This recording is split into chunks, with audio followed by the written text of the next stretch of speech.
Welcome to lucky star astro. ನಿಮ್ಮ Muniratnam KR ಮಾಡುವ ನಮಸ್ಕಾರಗಳು. ನೀವು ತುಂಬಾ ಜನ ನ್ಯೂಮರಾಲಜಿಸ್ಟ್ಗಳ ಹತ್ರ ನೋಡಿ ವಿಚಾರಣೆ ಮಾಡಿರ್ತೀರಾ. ಒಂದು ನೇಮ್ ಕರೆಕ್ಷನ್ ಆಗಲಿ, ಒಂದು ಕಂಪನಿಗೆ ನೇಮ್ ಆಗಲಿ, ಒಂದು ಬೇಬಿ ನೇಮ್ ಇಡಬೇಕಾದ್ರೆ ಕೆಲವು ಪದ್ಧತಿಗಳನ್ನ ಉಪಯೋಗಿಸ್ಬೇಕು ಅಂತ ನಾನು ಪದೇ ಪದೇ ಹೇಳ್ತಾ ಇರ್ತೀನಿ. ಕಾರಣ ಏನಂದ್ರೆ, ವೈಬ್ರೇಷನ್ಸ್ ಪ್ರಕಾರ ನೇಮ್ ಕರೆಕ್ಷನ್ ಮಾಡಿಸ್ಕೊಂಡಿಲ್ಲ ಅಂದ್ರೆ ಸಕ್ಸಸ್ ಅನ್ನೋದು ಸಿಗೋದಿಲ್ಲ. ಬಿಸ್ನೆಸ್ ನಲ್ಲಿ ಕೂಡ ಗ್ರೋತ್ ಸಿಗೋದಿಲ್ಲ, ಏಳಿಗೆ ಅನ್ನೋದು ಸಿಗೋದೇ ಇಲ್ಲ. ಕಾರಣ ಏನಂದ್ರೆ, ಕಾಂಪೌಂಡ್ ನಂಬರ್ ಅಂತ ಹೇಳಿ ಇಟ್ಕೊಡ್ತಾರೆ. ಅಂದ್ರೆ ನಾನು ಇಷ್ಟು ದಿವಸ ನನ್ನ ವಿಡಿಯೋ ನೋಡಿರೋರಿಗೆಲ್ಲ ನಿಮ್ಗೆ ಅರ್ಥ ಆಗುತ್ತೆ ಅಂತ ನಾನು ಅನ್ಕೊಂಡಿದ್ದೀನಿ. ಕಾರಣ ಏನಂದ್ರೆ, ಮೊಬೈಲ್ ನಂಬರ್ ಟೋಟಲ್ ನಂಬರ್ ಕೂಡ್ಬಿಟ್ರೆ ಸಕ್ಸಸ್ ಸಿಗುತ್ತೆ ಅಂತ ಹೇಳ್ತಾ ಇದ್ರಲ್ಲ, ನಾನು ಅದನ್ನು ಬಿಡಿಸಿ ಹೇಳಿದ್ದೀನಿ. ಮೊಬೈಲ್ ನಲ್ಲಿ 9 ಪೇರ್ ಜೋಡಿ ಹೆಂಗೆ ಆಗ್ತಾವೋ ಸೇಮ್ ಆಸ್ ಇಟ್ ಈಸ್ ಹೆಸರು ಕೂಡ ಹಂಗೇನೆ. ಒಂದು ಹೆಸರು ಪರ್ಫೆಕ್ಟ್ ಆಗಿರ್ಬೇಕಂದ್ರೆ ವೈಬ್ರೇಷನ್ ಲೆವೆಲ್ಗೆ ಮ್ಯಾಚ್ ಆಗಬೇಕು, ಆವಾಗ ಗ್ರೋತ್ ಕೊಡೋದು. ಇವತ್ತು ಇನ್ನೊಂದು ಸೀಕ್ರೆಟ್ ನ ಬಿಡಿಸಿ ಹೇಳ್ತಾ ಇದ್ದೀನಿ. ಒಂದು ಹೆಸರಲ್ಲಿ ಎಷ್ಟು ಲೆಟರ್ಸ್ ಇದ್ರೆ ಸಕ್ಸಸ್ ರೇಟ್ ಸಿಗುತ್ತೆ, ಯಾವ ಲೆಟರ್ಸ್ ಅಲ್ಲಿ ಇದ್ರೆ ಬ್ಯಾಡ್ ಆಗುತ್ತೆ ಅನ್ನೋದು ಒಂದು ಕಾನ್ಸೆಪ್ಟ್ ಆದ್ರೆ, ಇನ್ನೊಂದೇನಪ್ಪಾ ಅಂದ್ರೆ 7th ಪ್ಲೇಸ್ ಅಲ್ಲಾಗ್ಲಿ 6th ಪ್ಲೇಸ್ ಅಲ್ಲಾಗ್ಲಿ ಯಾವ ಲೆಟರ್ಸ್ ಇದ್ರೆ ಒಬ್ಬ ಮನುಷ್ಯನ್ಗೆ ಏಳಿಗೆ ಕೊಡುತ್ತೆ ಇಲ್ಲ ಬ್ಯಾಡ್ ಆಗುತ್ತೆ ಅನ್ನೋದೇ ಕಾನ್ಸೆಪ್ಟ್ ಇಲ್ಲಿ.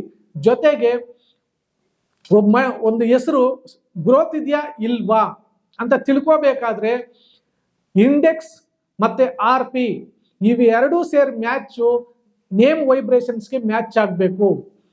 ಇಲ್ಲ ನೇಮ್ ವೈಬ್ರೇಷನ್ ಇಂಡೆಕ್ಸ್ ಇವೆರಡೂ ಸೇರಿದ್ರೆ RPಗೆ ಮ್ಯಾಚ್ ಆಗಬೇಕು. ಇದನ್ನು ತಿಳ್ಕೊಳೋ ಪದ್ಧತಿ ಏನು, ಯಾವ ಪದ್ಧತಿಯಲ್ಲಿ ಇದನ್ನು ಉಪಯೋಗಿಸ್ತಾರೆ? ಚಾಲ್ಡಿಯನ್ ಪದ್ಧತಿಯಲ್ಲಿ ಉಪಯೋಗಿಸ್ತಾರ, ಪೈಥಾಗರಸ್ ಪದ್ಧತಿಯಲ್ಲಿ ಉಪಯೋಗಿಸ್ತಾರ, ಇಲ್ಲ ಚೈನೀಸ್ ನ್ಯೂಮರಾಲಜಿ ಪ್ರಕಾರ ಉಪಯೋಗಿಸ್ತಾರ?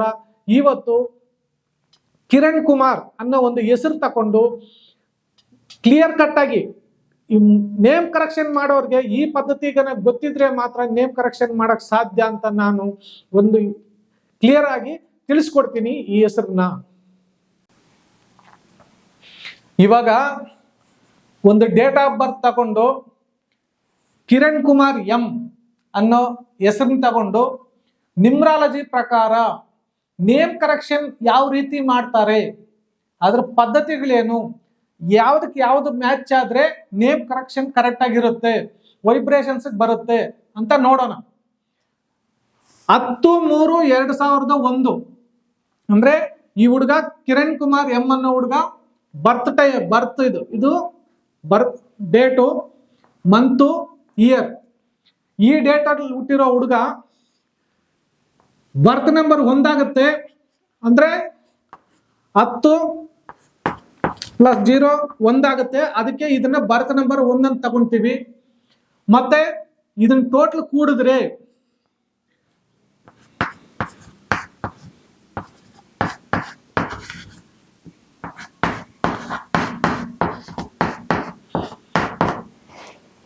ಇದನ್ನ ಟೋಟಲ್ ಕೂಡ್ಕೋಬೇಕು.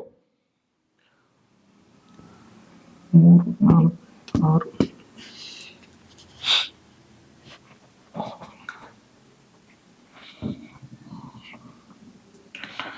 4 5 6 ಇದು 7 ಆಗುತ್ತೆ. ಇದನ್ನ ಡಿಸ್ನಿ ಅಂತ ಹೇಳ್ತಾರೆ. ಇದು ಟೋಟಲ್ ಕೂಡಿದ್ರೆ 7 ಆಗುತ್ತೆ, ಡಿಸ್ನಿ.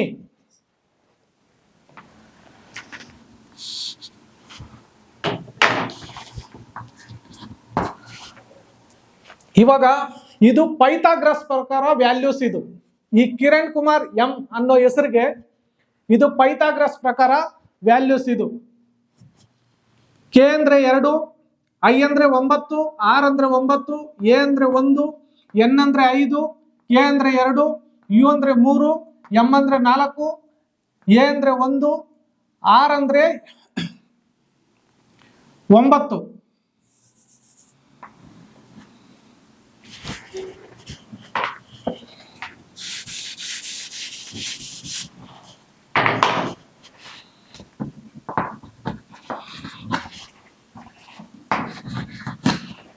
ಈ ತರ ವ್ಯಾಲ್ಯೂಸ್ ಬರುತ್ತೆ. ನ್ಯೂಮರಾಲಜಿ ಸೌಂಡ್ ಫ್ರೀಕ್ವೆನ್ಸಿ ಇದು ಆಲ್ಫಾಬೆಟ್ಸ್ ಇದು. ಇನ್ನು ಚಾಲ್ಡಿಯನ್ ಪ್ರಕಾರ ನೋಡಕ್ ಹೋದ್ರೆ ಕೆ ಅಂದ್ರೆ 2, ಐ ಅಂದ್ರೆ 1, ಆರ್ ಅಂದ್ರೆ 2, ಎ ಅಂದ್ರೆ 1, ಮತ್ತೆ ಎನ್ ಅಂದ್ರೆ 5, ಕೆ ಅಂದ್ರೆ 2, ಯು ಅಂದ್ರೆ 6, ಎಂ ಅಂದ್ರೆ 4, ಎ ಅಂದ್ರೆ 1, ಆರ್ ಅಂದ್ರೆ 2 ಮತ್ತೆ 4. ಈ ತರ ನ್ಯೂಮರಾಲಜಿದು ಆಲ್ಫಾಬೆಟ್ಸ್ ಹಾಕೋಬೇಕು. ಪೈಥಾಗರಸ್ ನಲ್ಲಿ ನೋಡ್ಬೇಕು ಮತ್ತೆ ಚಾಲ್ಡಿಯನ್ ಸಿಸ್ಟಮ್ ಅಲ್ಲಿ ನೋಡ್ಬೇಕು. ಈ ತರ ಎರಡು ಮ್ಯಾಚ್ ಮಾಡಿ ನೋಡ್ಬೇಕು. ಯಾಕಂದ್ರೆ ಈ ಎರಡು ಪದ್ಧತಿಗಳಲ್ಲಿ ಕೂಡ ನೇಮ್ ಕರೆಕ್ಟ್ ಆಗಿ ಬಂದ್ರೆ ಮಾತ್ರ ಸಕ್ಸಸ್ ಕೊಡೋದು. ಒಂದು ಪದ್ಧತಿಯಲ್ಲಿ ನೋಡಿ ಇನ್ನೊಂದು ಪದ್ಧತಿಯಲ್ಲಿ ಬಿಟ್ಬಿಡ್ತಾರೆ. ಆ ತರ ಬಂದಾಗ ಸಕ್ಸಸ್ ಅನ್ನೋದು ಸಿಗೋದಿಲ್ಲ. ಚೆನ್ನಾಗಿ ಅರ್ಥ ಮಾಡ್ಕೊಳ್ಳಿ. ತುಂಬಾ ಜನ ಏನ್ ಮಾಡ್ತಾರಂದ್ರೆ ನಾರ್ತ್ ಕಡೆಯವರೆಲ್ಲ ಈ ಪೈಥಾಗರಸ್ ಸಿಸ್ಟಮ್ ಯೂಸ್ ಮಾಡ್ತಾರೆ. ನಮ್ಮ ಈ ಕಡೆ ಸೌತ್ ಕಡೆಯವರೆಲ್ಲ ಏನ್ ಮಾಡ್ತಾರೆ, ಚಾಲ್ಡಿಯನ್ ಸಿಸ್ಟಮ್ ಯೂಸ್ ಮಾಡ್ತಾರೆ. ಈ ಚಾಲ್ಡಿಯನ್ ಸಿಸ್ಟಮ್ ಬರೀ ನೋಡೋದಲ್ಲ, ಎರಡು ಪದ್ಧತಿಯಲ್ಲಿ ನೋಡ್ಬೇಕು. ಎರಡು ಪದ್ಧತಿಯಲ್ಲಿ ಕೂಡ ಓವಲ್ಸ್ ಆಗ್ಲಿ ಕಾನ್ಸೋನೆಂಟ್ಸ್ ಆಗ್ಲಿ ಪರ್ಫೆಕ್ಟ್ ಆಗಿ ಬಂದ್ರೆ ಮಾತ್ರ ನೇಮು ಸಕ್ಸಸ್ ಸಿಗೋದು. ಅಂದ್ರೆ ನೇಮ್ಗೆ ಬಲ ಇರೋದು. ಯಾಕಂದ್ರೆ ಯಾವುದೇ ಒಂದು ಇದಕ್ಕೆ ನೇಮ್ಗೆ ಬಲ ಇದ್ರೆ ಮಾತ್ರ ವೈಬ್ರೇಷನ್ಸ್ ಜಾಸ್ತಿ ಇರುತ್ತೆ. ಇವಾಗ ನಿಮಗೆ ಬರ್ತ್ ನಂಬರ್ ಗೊತ್ತಾಯ್ತು, ಡಿಸ್ನಿ ನಂಬರ್ ಗೊತ್ತಾಯ್ತು. ಇನ್ನೊಂದೇನಪ್ಪ, ಇವಾಗ ವ್ಯಾಲ್ಯೂಸ್ ಹಾಕಿದ್ದೀನಿ. ನೆಕ್ಸ್ಟ್ ಇದು ಕಾಂಪೌಂಡ್ ನಂಬರ್ ಅಂದ್ರೆ ಟೋಟಲ್ ಎಷ್ಟು ಬಂದಿದೆ, ಇದನ್ನ ಟೋಟಲ್ ಕೂಡಿದ್ರೆ ಬರೋ ನಂಬರ್ನ ಕಾಂಪೌಂಡ್ ನಂಬರ್ ಅಂತ ಹೇಳ್ತೀವಿ. ಅಂದ್ರೆ ನೇಮ್ ಟೋಟಲ್. ಒಬ್ಬ ಮನುಷ್ಯನಿಗೆ ಅದಕ್ಕಿಂತ ಇಂಪಾರ್ಟೆಂಟ್ ಆಗಿ ಒಂದು ಡೇಟ್ ಆಫ್ ಬರ್ತ್ಗೆ ಎಷ್ಟು ಲೆಟರ್ಸ್ ಅಲ್ಲಿ ನೇಮ್ ಇರಬೇಕು, ಇದು ಇಂಪಾರ್ಟೆಂಟ್. ತುಂಬಾ ಜನ ಏನ್ ಮಾಡ್ತಾರೆ, ಈ ಲೆಟರ್ಸ್ ಕೌಂಟ್ ಮಾಡಲ್ಲ, ಟೋಟಲ್ ಹಾಕ್ಬಿಟ್ಟು ಬಿಟ್ಬಿಡ್ತಾರೆ. ಈ ತರ ಬರಂಗಿಲ್ಲ.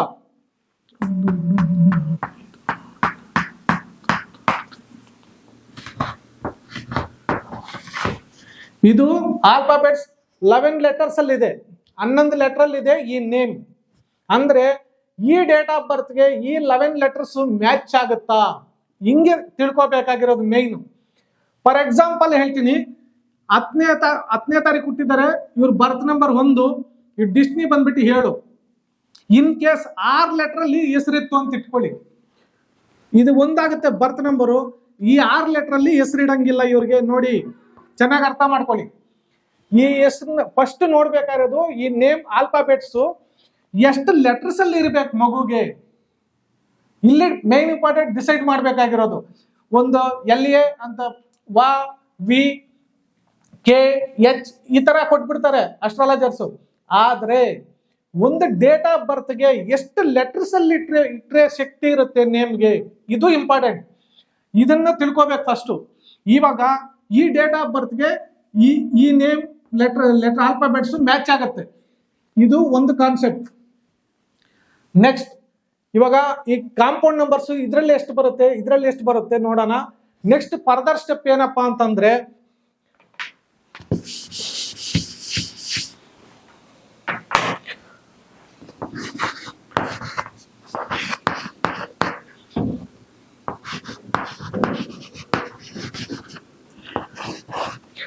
ನೇಮ್ ನಲ್ಲಿ ಸೀಕ್ರೆಟ್ ಏನಪ್ಪಾ ಅಂದ್ರೆ ಓವೆಲ್ಸ್. ಯಾವಾಗ್ಲೂ ನೇಮ್ ನಲ್ಲಿ ಸ್ಟ್ರೆಂತ್ ಎಲ್ಲಿರುತ್ತಪ್ಪ ಅಂದ್ರೆ ಓವೆಲ್ಸ್ ಅಲ್ಲಿ ಇರುತ್ತೆ. ಓವೆಲ್ಸ್ ಅಲ್ಲಿ ಗುಡ್ ನಂಬರ್ ಇದೆಯಾ ಬ್ಯಾಡ್ ನಂಬರ್ ಇದೆಯಾ ಅಂತ, ಈ ನೇಮ್ ನಲ್ಲಿ ಸ್ಟ್ರೆಂತ್ ಇದೆಯಾ ಇಲ್ಲ ಅಂತ ತಿಳ್ಕೊಳೋದು ಹೆಂಗೆ ಅಂದ್ರೆ ಇದ್ರ ಬೇಸ್ ಮೇಲೆ ಫೈಂಡ್ ಔಟ್ ಮಾಡ್ಬೇಕು. ಓವೆಲ್ಸ್ ಅಂದ್ರೆ ತೋರಿಸ್ತೀನಿ. ಓವೆಲ್ಸ್ ಹಾಕಿ, ಇಲ್ಲೊಂದು ಐ ಇದೆ, ಮತ್ತೆ ಎ ಇದೆ, ಮತ್ತೆ ಯು ಇದೆ, ಮತ್ತೆ ಎ ಇದೆ. ಇಷ್ಟು ಓವೆಲ್ಸ್ ಇದೆ. ಪೈಥಾಗರಸ್ ಪ್ರಕಾರ 9 ಬರುತ್ತೆ, ಮತ್ತೆ 1 3 1. ಚಾಲ್ಡಿಯನ್ ಸಿಸ್ಟಮ್ ಪ್ರಕಾರ 1 1 6 1 10 14 ಆಗುತ್ತೆ. ಇದು 9 ಆಗುತ್ತೆ. ನಾನು ಬಿಫೋರ್ ಮೊದಲಿಂದನೂ ಹೇಳ್ತಾ ಇದ್ದೀನಿ, ಯಾರದೇ ಒಂದು ನೇಮ್ ಅಲ್ಲಿ 8 4 12 13 16 18 ಮತ್ತೆ 21, 29 ಮತ್ತೆ 31. ಈ ನಂಬರ್ಸ್ ನೇಮ್ ಅಲ್ಲಿ ಈ ಓವೆಲ್ಸ್ ಅಲ್ಲಿ ಬರಬಾರ್ದು. ಪೈಥಾಗರಸ್ ಪ್ರಕಾರ ಆದ್ರೂ ನೋಡ್ಕೊಳ್ಳಿ, ಚಾಲ್ಡಿಯನ್ ಸಿಸ್ಟಮ್ ಪ್ರಕಾರ ಆದ್ರೂ ನೋಡಿ. ಈ ನಂಬರ್ಸ್ ಮೊಬೈಲ್ ಅಲ್ಲಿ ಯಾವುದೇ ಕಾರಣ ಇದು ನೇಮ್ ಅಲ್ಲಿ ಬರಬಾರ್ದು. ಇವೆಲ್ಲ ಸ್ಟ್ರಗಲ್ ಕೊಡುವಂತ ನಂಬರ್ಸ್ ಇವು. ಈ ಓವೆಲ್ಸ್ ಅಲ್ಲಿ ಏನಾದ್ರೂ ಈ ತರಗನ ಬಂದ್ಬಿಟ್ರೆ ಈ ಪದ್ಧತಿಯಲ್ಲಾದ್ರೂ ತಕೊಳ್ಳಿ, ಇಲ್ಲ ಈ ಪದ್ಧತಿಯಲ್ಲಾದ್ರೂ ತಕೊಳ್ಳಿ. ಚಾಲ್ಡಿಯನ್ ಸಿಸ್ಟಮ್ ಆದ್ರೂ ತಕೊಳ್ಳಿ, ಪೈಥಾಗರಸ್ ಸಿಸ್ಟಮ್ ಆದ್ರೂ ತಕೊಳ್ಳಿ, ಎರಡರಲ್ಲೂ ನೇಮ್ ಅಲ್ಲಿ ಈ ನಂಬರ್ಸ್ ಬರಂಗಿಲ್ಲ. ನಿಮ್ಮ ಹೆಸರು ಹಾಕೊಂಡು ನೋಡಿ, ಈ ತರಗನ ನಂಬರ್ಸ್ ಇದೆ ಅಂದ್ರೆ ಜೀವನದಲ್ಲಿ ಹೇಳಿಕೆ ಆಗಲ್ಲ, ಕಷ್ಟ ಆಗ್ತಾ ಇರ್ತದೆ. ನಾನು ಮೊದಲೇ ಒಂದು ದಿವಸ ಹೇಳಿದ್ದೆ, ದರ್ಶನ್ ಅನ್ನೋ ಹುಡುಗನ ಹೆಸರಲ್ಲಿ 21 ಮತ್ತೆ 29 ಬಂದಿದೆ ಅಂತ. ಆ ಫಿಲಮ್ ಆಕ್ಟ್ರೆಸ್ಗಾದ್ರೂ ಸರಿ, ಇಲ್ಲ ಒಬ್ಬ ನಾರ್ಮಲ್ ಆರ್ಡಿನರಿ ಪರ್ಸನ್ಗಾದ್ರೂ ಸರಿ, ಈ ತರ ನಂಬರ್ಸ್ ಇದ್ರೆ ಏಳಿಗೆ ಕೊಡೋದಿಲ್ಲ. ನಿಮ್ಮ ಹೆಸರನ್ನ ಚೆಕ್ ಮಾಡ್ಕೊಳ್ಳಿ. ಪೈಥಾಗರಸ್ ನಲ್ಲೂ ಹಾಕಿ, ಚಾಲ್ಡಿಯನ್ ಸಿಸ್ಟಮ್ ಅಲ್ಲಾದ್ರೂ ಹಾಕಿ. ಈ ನಂಬರ್ಸ್ ಇತ್ತು ಅಂದ್ರೆ ಏಳಿಗೆ ಯಾಕಪ್ಪ ಕೊಡ್ತಾ ಇಲ್ಲ ಅಂತಂದ್ರೆ ಈ ನಂಬರ್ಸ್ ನಿಮ್ಮ ಹೆಸರಲ್ಲಿ ಇರುತ್ತೆ. ಇನ್ನೊಂದು ಕಾನ್ಸೆಪ್ಟ್ ಏನಪ್ಪಾ ಅಂದ್ರೆ, ಇವಾಗ ಈ ನಂಬರ್ಸ್ ಬಂದಿದೆ, ಪೈಥಾಗರಸ್ ನಲ್ಲಿ 14 ಇದೆ, ಚಾಲ್ಡಿಯನ್ ಸಿಸ್ಟಮ್ ಅಲ್ಲಿ 9 ಇದೆ. ಇವು ಒಳ್ಳೆ ನಂಬರ್ಸ್. ಇವು ಈ ತರ ಒಳ್ಳೆ ನಂಬರ್ ಇದೆ ಈ ಹೆಸರಲ್ಲಿ, ಇದು ಸಕ್ಸಸ್ ಕೊಡುತ್ತಾ? ಇದನ್ನ ಇಷ್ಟಕ್ಕೆ ನೋಡಿದ್ರೆ ಹಾಗಲ್ಲ. ಈ ಟೋಟಲ್ ಕಾಂಪೌಂಡ್ ನಂಬರ್ ನಲ್ಲಿ ಈ ನಂಬರ್ಸ್ ನ ಮೈನಸ್ ಮಾಡಿ ನೋಡಿದ್ರೆ ಆವಾಗ ಕಾನ್ಸೋನೆಂಟ್ಸ್ ಅಂತ ಬರುತ್ತೆ. ಅದು ಕೂಡ ನಂಬರ್ಸು ರಾಂಗ್ ನಂಬರ್ ಅಲ್ಲಿ ಇರಬಾರ್ದು. ಆ ತರ ಇದ್ರೆ ಏನಪ್ಪ ಆಗುತ್ತೆ ಅಂದ್ರೆ ನೇಮ್ಗೆ ಇದು ಸ್ಟ್ರೆಂತ್ ಕೊಡುತ್ತೆ. ಆ ಕಾನ್ಸೋನೆಂಟ್ಸ್ ಅನ್ನೋ ನಂಬರ್ ಏನಾಗುತ್ತೆ ಅಂದ್ರೆ ನಿಮ್ಮ ನೇಮ್ ಅಂಡ್ ಫೇಮ್, ನಿಮ್ ಪರ್ಸನಾಲಿಟಿ ನಂಬರ್, ನೀವ್ ಯಾವ ತರ ಎಕ್ಸ್ಪ್ರೆಷನ್ ಮಾಡ್ತೀರಾ ಆ ತರ ನಂಬರ್ ಅದು ತೋರಿಸುತ್ತೆ. ಆ ನಂಬರ್ಸ್ ಹೆಂಗ್ ಬರುತ್ತಪ್ಪ ನೋಡೋಣ. ಈಗ ಕಾಂಪೌಂಡ್ ನಂಬರ್ಸ್ ನ ನೋಡೋಣ. ಪೈಥಾಗರಸ್ ನಲ್ಲಿ ಎಷ್ಟಿದೆ, ಚಾಲ್ಡಿಯನ್ ಸಿಸ್ಟಮ್ ಅಲ್ಲಿ ಎಷ್ಟಿದೆ ಅಂತ. ಫಾರ್ ಎಕ್ಸಾಂಪಲ್ ಇವಾಗ ಇದನ್ನೂ ಟೋಟಲ್ ಕೂಡಬೇಕು, ಇದನ್ನೂ ಟೋಟಲ್ ಕೂಡಬೇಕು. ಈಗ ಪೈಥಾಗರಸ್ ಪ್ರಕಾರ ಈ ಆಲ್ಫಾಬೆಟ್ಸ್ ವ್ಯಾಲ್ಯೂಸ್ ಕೌಂಟ್ ಮಾಡಿದ್ರೆ 49 ಬರ್ತಾ ಇದೆ. ಅಂದ್ರೆ ಇನ್ಸಿಲ್ ಸಮೇತ ತಗೊಂಡಿದ್ದೀನಿ, ಎಂ ಇದು ಇನ್ಸಿಲ್ಲು, ಇದನ್ನು ಕೂಡ ತಗೊಂಡಿದ್ದೀನಿ. ಪೈಥಾಗರಸ್ ಪ್ರಕಾರ 49 ಬರುತ್ತೆ, ಚಾಲ್ಡಿಯನ್ ಪ್ರಕಾರ 30 ಬರುತ್ತೆ. ನೋಡಿ ವ್ಯಾಲ್ಯೂಸ್ ಕಾಂಪೌಂಡ್ ನಂಬರ್ ಚೇಂಜಸ್ ಆಗುತ್ತೆ. ಪೈಥಾಗರಸ್ ವ್ಯಾಲ್ಯೂಸೇ ಬೇರೆ, ಚಾಲ್ಡಿಯನ್ ಸಿಸ್ಟಮ್ ವ್ಯಾಲ್ಯೂಸೇ ಬೇರೆ. ಚೆನ್ನಾಗಿ ಮೈಂಡ್ ಅಲ್ಲಿ ಇರ್ಲಿ. ಕೆಲವ್ರು ಏನ್ ಮಾಡ್ತಾರೆ, ಈ ಪ್ರಕಾರ ನೋಡ್ತಾರೆ, ಕೆಲವ್ರು ಏನ್ ಮಾಡ್ತಾರೆ ಈ ಪ್ರಕಾರ ನೋಡ್ತಾರೆ. ಇದು ಕಾನ್ಸೆಪ್ಟ್ ಅಲ್ಲ.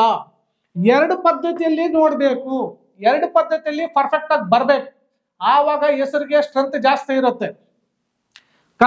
ಇವಾಗ ನೋಡೋಣ, ಇದನ್ನು ಓವೆಲ್ಸ್. ಪೈಥಾಗರಸ್ ನಲ್ಲಿ ಇದು ಓವೆಲ್ಸ್ IAUA, ಇದಕ್ಕೆ ವ್ಯಾಲ್ಯೂಸ್ ಕೊಟ್ಟಿದ್ದೀನಿ, ಇದು 14 ಬರ್ತಾ ಇದೆ. ಮತ್ತೆ ಚಾಲ್ಡಿಯನ್ ಸಿಸ್ಟಮ್ ಪ್ರಕಾರ ಓವೆಲ್ಸ್ ಇದು ಆಲ್ಫಾಬೆಟ್ಸ್ ಕೊಟ್ಟಿದ್ದೀನಿ, ಇದ್ರ ಪ್ರಕಾರ ಬಂದ್ಬಿಟ್ಟು 9 ಬರ್ತಾ ಇದೆ. ಇವಾಗ ನೀವು ಕೇಳ್ಬೋದು, ಈ ಓವೆಲ್ಸ್ ನಲ್ಲಿ ಇದ್ರಲ್ಲಿ ಯಾಕೆ 9, ಇದ್ರಲ್ಲಿ ಯಾಕೆ 14 ಅಂತ. ಪೈಥಾಗರಸ್ ನಲ್ಲಿ ವ್ಯಾಲ್ಯೂಸೇ ಬೇರೆ, ಚಾಲ್ಡಿಯನ್ ಸಿಸ್ಟಮ್ ಅಲ್ಲಿ ವ್ಯಾಲ್ಯೂಸೇ ಬೇರೆ ಆಲ್ಫಾಬೆಟ್ಸ್ಗೆ. ಚೆನ್ನಾಗಿ ಅರ್ಥ ಮಾಡ್ಕೊಳ್ಳಿ. ಈಗ ಈ ಓವೆಲ್ಸ್ ನಲ್ಲಿ ಈ ನಂಬರ್ಸ್ ಬರಂಗಿಲ್ಲ ಅಂತ ನಾನು ಹೇಳಿದೆ. ಜೊತೆಗೆ ಇವಾಗ ಈ ಓವೆಲ್ಸ್ ಕರೆಕ್ಟ್ ಆಗಿದ್ಯಾ ನೋಡಿ. ಫಸ್ಟ್ ಈ ನಂಬರ್ಸ್ ಯಾವ್ದನ್ನ ಇದೆಯಾ ಇದರಲ್ಲಿ, ಇಲ್ಲ. ಇವಾಗ ಇದ್ರ ಪ್ರಕಾರ ಇದು ಕರೆಕ್ಟ್ ಇದೆ. ನೆಕ್ಸ್ಟ್ ಲೆವೆಲ್ ಚೆಕ್ ಮಾಡ್ಬೇಕು. ನೆಕ್ಸ್ಟ್ ಲೆವೆಲ್ ಏನಪ್ಪ, ಈಗ total name total compound number ಬಂದಿದೆಯಲ್ಲ, ಅದರಲ್ಲಿ ಪೈಥಾಗರಸ್ ಪ್ರಕಾರನೂ ನೋಡ್ಬೇಕು, ಚಾಲ್ಡಿಯನ್ ಪ್ರಕಾರ ನೋಡ್ಬೇಕು. ಯಾವ ತರ ಮತ್ತೆ ಫರ್ದರ್ ಸ್ಟೆಪ್ ಅಂತ ನಾನು ಏನ್ ಹೇಳ್ತಾ ಇದ್ದೀನಿ, ಈ 49 ಅಲ್ಲಿ ಈ ಪೈಥಾಗರಸ್ ಪ್ರಕಾರ ಓವೆಲ್ಸ್ ನ 49 ಅಲ್ಲಿ 14 ಮೈನಸ್ ಮಾಡಿದ್ರೆ 35 ಬರುತ್ತೆ. 35 ಮತ್ತೆ 3 + 5 ಅಂದ್ರೆ 8.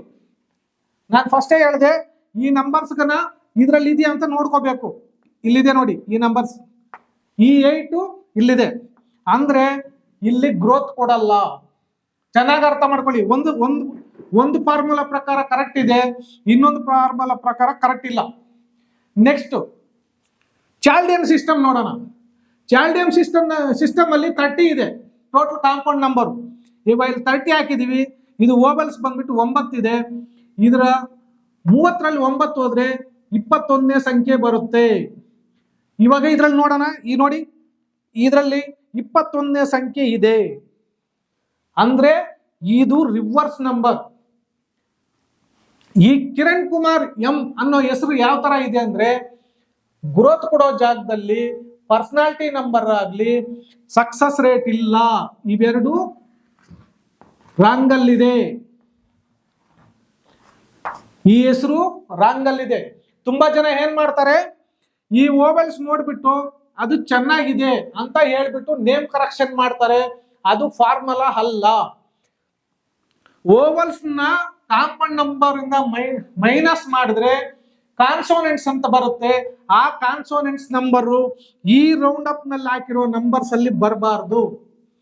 ಪೈಥಾಗ್ರಸ್ ಪ್ರಕಾರ ನೋಡಿದ್ರು 8 ಬಂದಿದೆ. ಚಾರ್ಲಿಯನ್ ಪ್ರಕಾರ ನೋಡಿದ್ರೆ 21 ಬಂದಿದೆ. ಈ 21 ಅನ್ನೋದು ರಿವರ್ಸ್ ನಂಬರ್, ಮತ್ತೆ ಈ 8 ಅನ್ನೋದು ಶನಿ ನಂಬರ್. ಇದು ಏಳಿಗೆ ಕೊಡಲ್ಲ, ಕಷ್ಟ ಕೊಡ್ತದೆ. ಈ ಹೆಸರು ಮ್ಯಾಕ್ಸಿಮಮ್ ಅಂದ್ರೆ ಒಂದು 35% ಸಕ್ಸಸ್ ಕೊಡುತ್ತೆ. ಇವಾಗ ಈ ನೇಮ್ ಸರಿ ಇಲ್ಲ ಅಂತ ಗೊತ್ತಾಯ್ತು ನಮಗೆ. ನೆಕ್ಸ್ಟ್ ಈ ನೇಮ್ ನ ಸರಿ ಮಾಡೋದು ಹೆಂಗೆ? ಇವರ ಡೇಟ್ ಆಫ್ ಬರ್ತ್ಗೆ, ಡೇಟು ಮತ್ತೆ ಡಿಸ್ಟಿನಿಗೆ ಯಾವ ಬೇಸ್ ನಲ್ಲಿ ನೇಮ್ ಕರೆಕ್ಷನ್ ಮಾಡಬೇಕು ಅಂತ ತಿಳ್ಕೋಬೇಕಾದ್ರೆ ನೆಕ್ಸ್ಟ್ ಸ್ಟೆಪ್ ಹೋಗ್ಬೇಕು. ನ್ಯೂಮರಾಲಜಿ ಪ್ರಕಾರ 14 ಡೈಮಂಡ್ ಸ್ಟೇಟ್ ಮೆಥಡ್ ರೂಲ್ಸ್ ಇದೆ. ಅಂದ್ರೆ ಇದು ಒಂದು ಮೆಥಡ್ ನೋಡೋದು, ಎಲ್ಲರೂ ಮಾಡೋದಿದೆ. ಏನೋ ಬಿನೋ ಹಾಕಿ ಟೋಟಲ್ ನಂಬರ್ ಕರೆಕ್ಟ್ ಆಗಿದೆ, ಒಂದು ಎ ಹಾಕ್ಬಿಡ್ತಾರೆ, ಇಲ್ಲ ಬಿ ಹಾಕ್ಬಿಡ್ತಾರೆ, ಇದು ಟೋಟಲ್ ಕರೆಕ್ಟ್ ಆಗಿ ಬಂದ್ಬಿಟ್ಟಿದೆ ಅಂತ ಹೇಳ್ತಾರೆ. ಇದು ಜಸ್ಟ್ ಒಂದು ಫಾರ್ಮುಲಾ ರೂಲ್ಸ್ ಅಷ್ಟೇ ಇದು. ನೆಕ್ಸ್ಟ್ 2ನೇ ರೂಲ್ಗೆ ಹೋಗೋಣ. ನೆಕ್ಸ್ಟ್ ಎರಡನೇ ರೂಲ್ ಅಲ್ಲಿ ಏನ್ ಮೆಥಡ್ ಉಪಯೋಗಿಸ್ತಾರೆ ನೇಮ್ ಕರೆಕ್ಷನ್ ಅಲ್ಲಿ ಚೆಕ್ ಮಾಡೋಣ.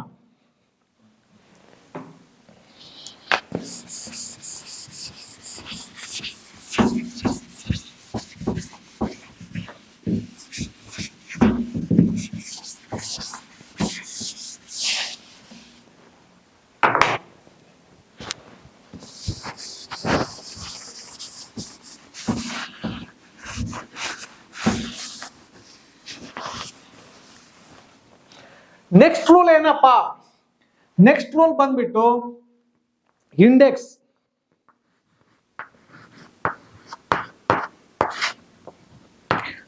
ಇದು ಇಂಪಾರ್ಟೆಂಟ್ ಆಗುತ್ತೆ. ಒಂದು ನೇಮ್ ಕರೆಕ್ಷನ್, ಇವಾಗ ಆ ನೇಮ್ ಸರಿ ಇಲ್ಲ ಅಂತ ಗೊತ್ತಾಯ್ತು ನಮಗೆ.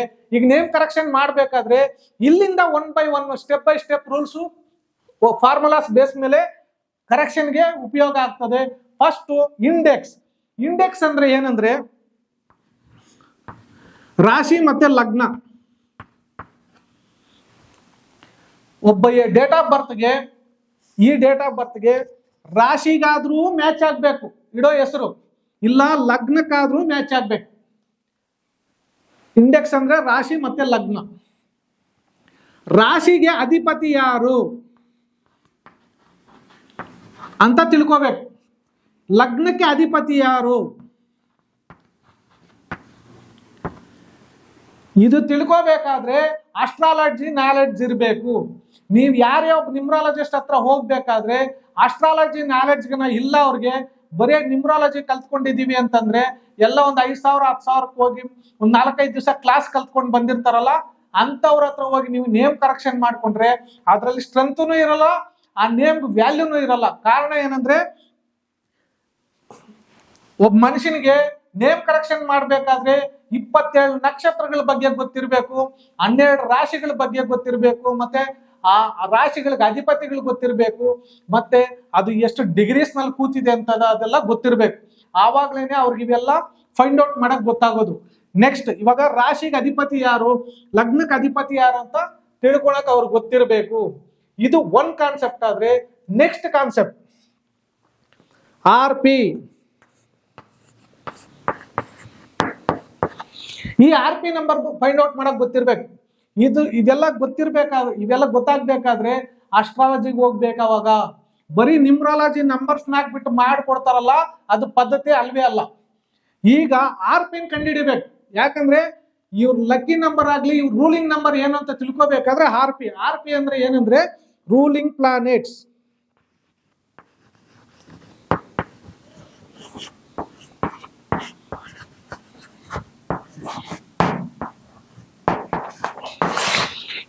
ಒಬ್ಬ ಮನುಷ್ಯ ಹುಟ್ಟಿದ ದಿವಸ 7 ಗ್ರಹಗಳಿರ್ತವೆ.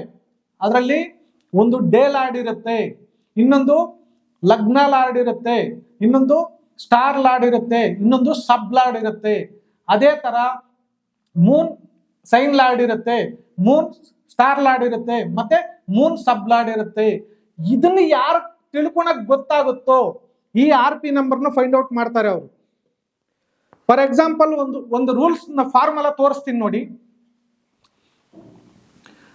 RP ನಂಬರ್ 3 ಅಂತ ಇಟ್ಕೊಳ್ಳಿ.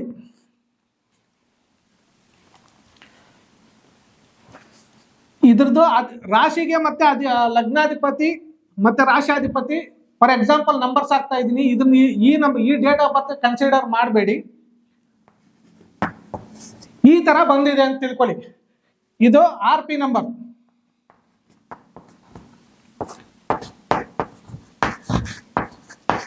ಇದು ಇಂಡೆಕ್ಸ್. ಇವಾಗ ಈ ಡೇಟ್ ಆಫ್ ಬರ್ತ್ಗೆ ಈ ತರ RP ನಂಬರ್ 3 ಬಂದಿದೆ, ಇಂಡೆಕ್ಸ್ 3/6 ಬಂದಿದೆ. ಈ ತರ ಬಂದ್ರೆ ಇದನ್ನ ಕನ್ಸಿಡರ್ ಮಾಡೋದು ಹೆಂಗೆ? ಯಾಕಂದ್ರೆ ಇಲ್ಲಿ ನಾವಿನ್ನ ಫಾರ್ಮುಲಾ ಯೂಸ್ ಮಾಡಿಲ್ಲ, ಯಾಕಂದ್ರೆ ಅಸ್ಟ್ರಾಲಜಿನಲ್ಲಿ ಹೇಳಿಬೇಕು.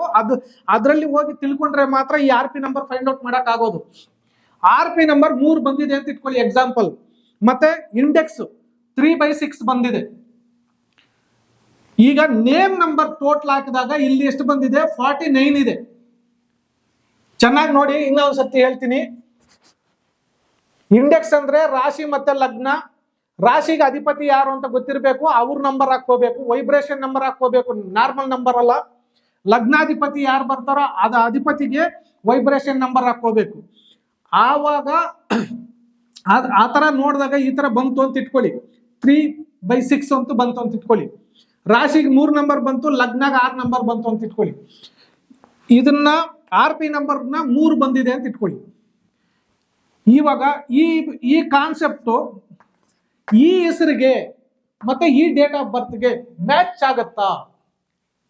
ಅದು ಮ್ಯಾಚ್ ಮೇಕಿಂಗ್ ಮಾಡಬೇಕಾದ್ರೆ ಇಲ್ಲೊಂದು ಪಾಯಿಂಟ್ ಆಫ್ ನಾವು ತಗೋಬೇಕು. ಒಂದು, ಇವರು ಡೇಟ್ ಬಂದ್ಬಿಟ್ಟು ಬರ್ತ್ ನಂಬರ್ 1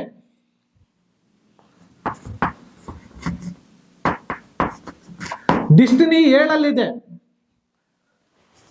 ಇವಕ್ಕೆ ಇವು ಮ್ಯಾಚ್ ಆಗ್ತಾವ ಅಂತ ನೋಡ್ಬೇಕಿಲ್ಲಿ. ಫಾರ್ ಎಕ್ಸಾಂಪಲ್ ನೋಡಿ, ಇದಕ್ಕೆ ಒಂದು ಫಾರ್ಮುಲಾ ಹಾಕ್ತೀನಿ.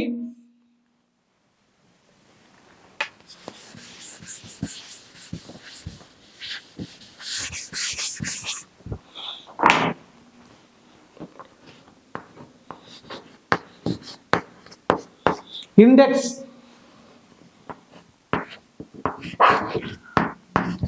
RP ಇವೆರಡನ್ನೂ ಕೂಡಿದ್ರೆ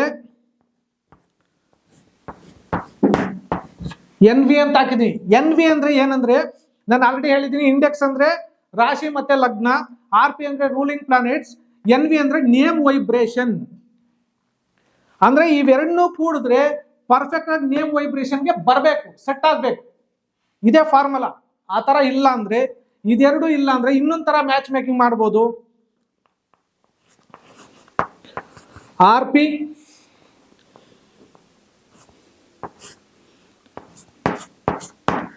NV ಇಂಡೆಕ್ಸ್.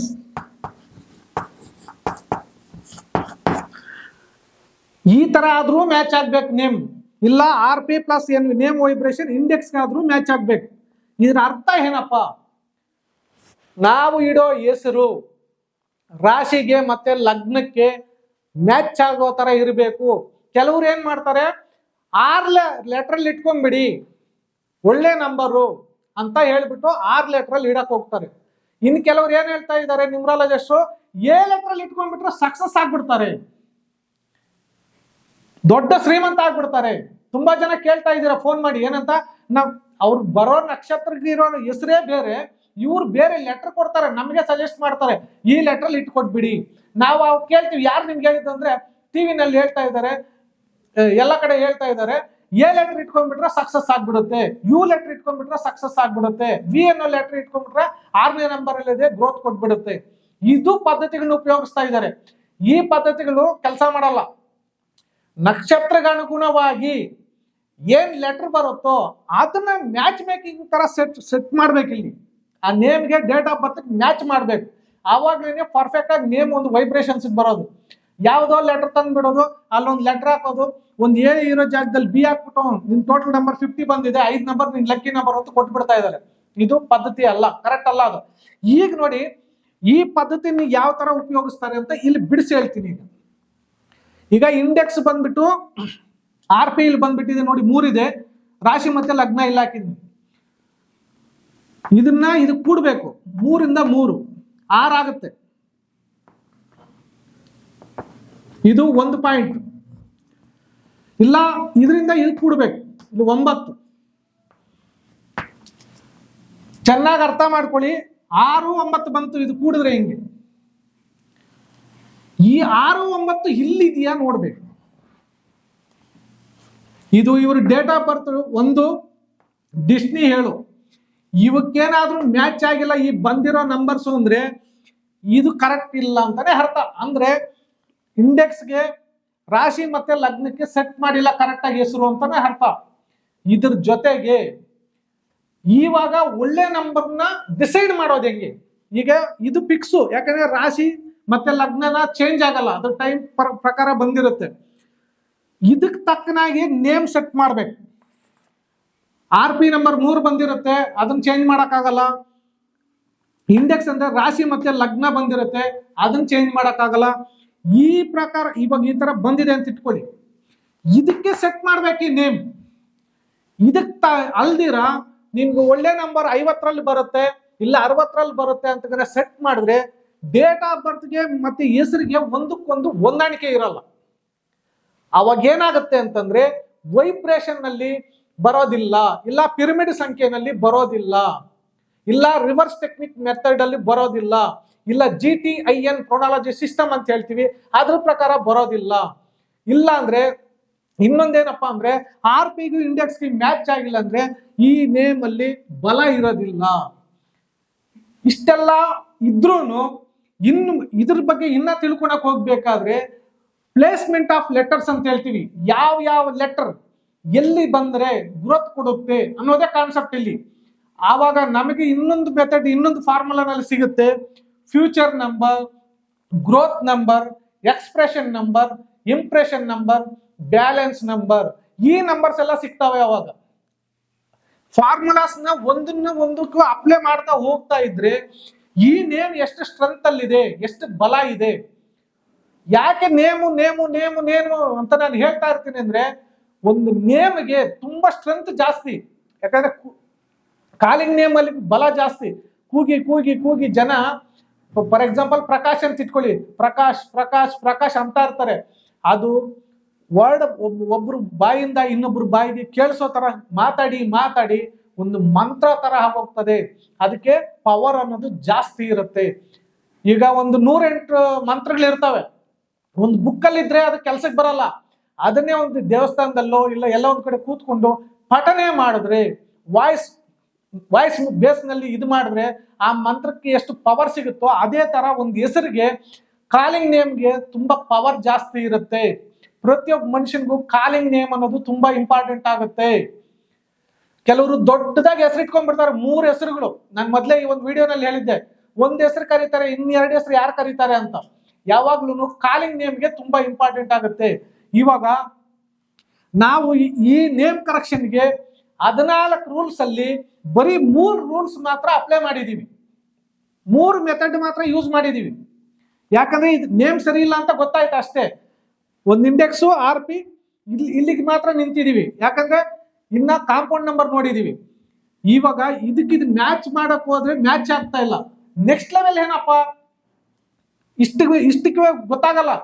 ಇನ್ನ ನಾವು ತಿಳ್ಕೊಬೇಕಾಗಿರೋದು future number, expression number, growth number ಅವೆಲ್ಲ ತಿಳ್ಕೊಬೇಕಾಗಿದೆ. ಮತ್ತೆ ವೈಬ್ರೇಷನ್ಸ್ ಲೆಟರ್ ಬೇರೆ ಇದೆ, ಇಲ್ಲೇ ಇಂಪಾರ್ಟೆಂಟ್ ಇರೋದು. ಇದು ಆಲ್ಫಾಬೆಟ್ಸ್ ನಾರ್ಮಲ್ ಆಗಿರುತ್ತೆ, ಚಾಲ್ಡಿಯನ್ಗೂ ಪೈಥಾಗರಸ್ಗೂ. ವೈಬ್ರೇಷನ್ಸ್ ಲೆಟರ್ ಬೇರೆ, ವೈಬ್ರೇಷನ್ಸ್ ವ್ಯಾಲ್ಯೂನೇ ಬೇರೆ.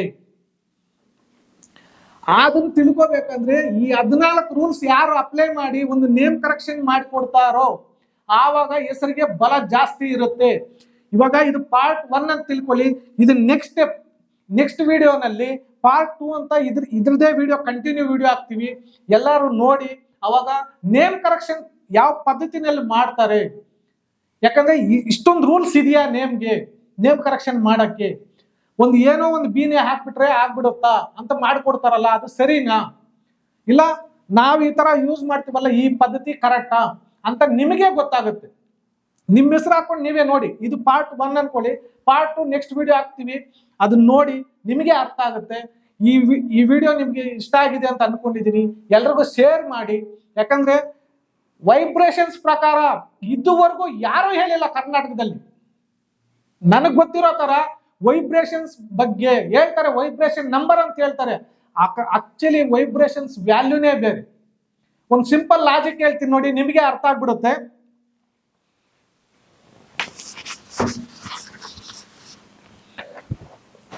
ಒಂದನೇ ತಾರೀಕು ಹುಟ್ಟಿರೋರು, 10ನೇ ತಾರೀಕು ಹುಟ್ಟಿರೋರು, 19ನೇ ತಾರೀಕು ಹುಟ್ಟಿರೋರು, 28ನೇ ತಾರೀಕು ಹುಟ್ಟಿರೋರು ಎಲ್ಲ ನ್ಯೂಮರಾಲಜಿಸ್ಟ್ ಹೇಳೋದು ಒಂದೇ.